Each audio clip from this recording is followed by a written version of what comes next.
When you trace power back far enough, you start to see the same architecture repeating itself century after century, wearing different names, different symbols, different holy books, but always serving the same purpose. And to understand the world we're living in today, we have to start with Rome. Not the Rome of marble pillars, postcards, and tourist fantasies, but the Rome of emperors who understood that the most effective way to control a population wasn't through force alone, but through the story people believed about who held authority and why. Domitian is the clearest example because his Wikipedia page lays it out plainly.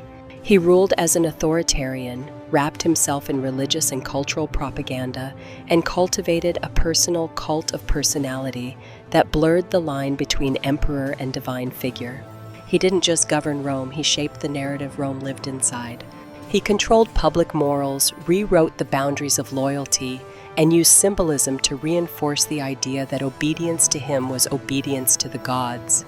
This wasn't accidental, it was engineered, and the truth is my Roman ancestors lived inside this same machinery.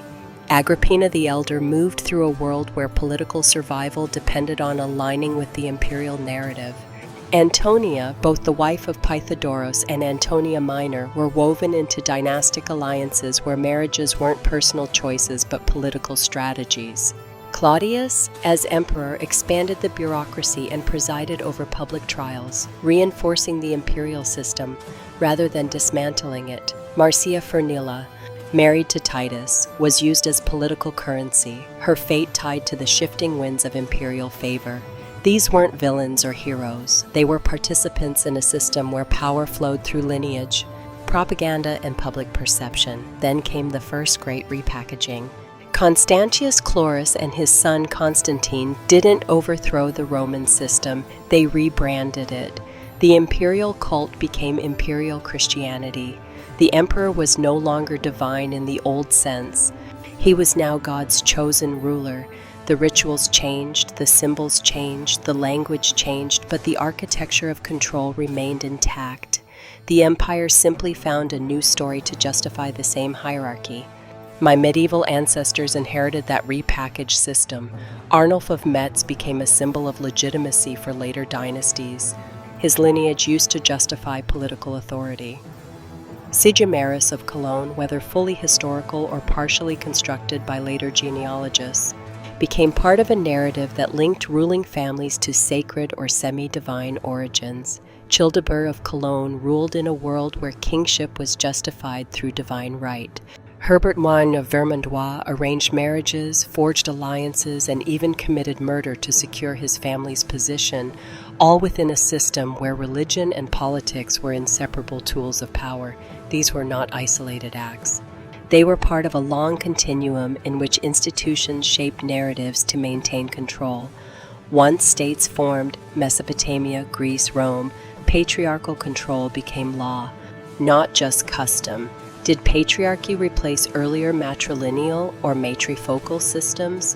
Many 19th century scholars proposed a universal matriarchy to patriarchy evolution, but this model is now considered oversimplified. Still, many early societies were matrilineal, matrifocal, or gender-balanced, and then patriarchy replaced them. And then we arrive in America, a nation that didn't model itself on medieval Europe, but on Rome. The Senate, the Capitol, the eagle, the architecture, the legal system, even the obsession with republic versus empire.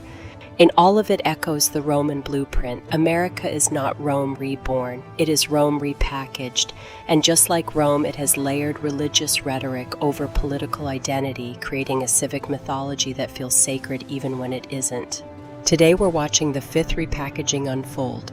Not the same people, not the same religion, but the same architecture. Groups using religious language to control women, restrict bodily autonomy, enforce marriage norms, and shape political identity.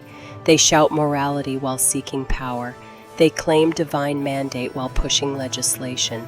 They use faith as branding, not as spiritual truth.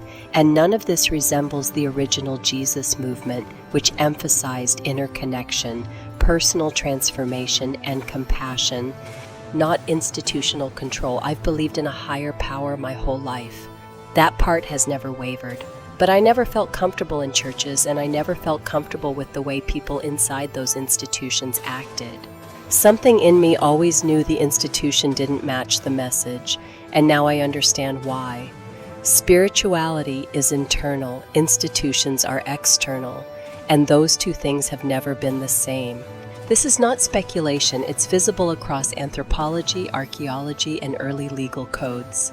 Patriarchy wasn't created in a single moment by a single group, but it did evolve as a system that concentrated power in the hands of elite men, and it absolutely functioned to control two groups most threatening to that power, women and the poor. Patriarchy emerged when men gained control over resources. If you've ever felt like something was off, like the story you were handed didn't match the truth, you're not imagining it. You're recognizing a pattern that has been repackaged for 2,000 years. And once you see the repackaging, you can finally start asking the right questions. That's where real freedom begins.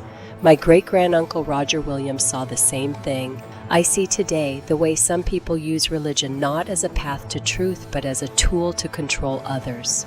He lived in a society where leaders wrapped themselves in scripture to justify their own authority, where they punished dissent and demanded obedience in the name of God.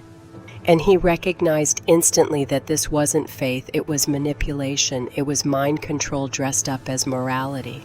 Roger believed deeply in a higher power, but he refused to let institutions speak for that power.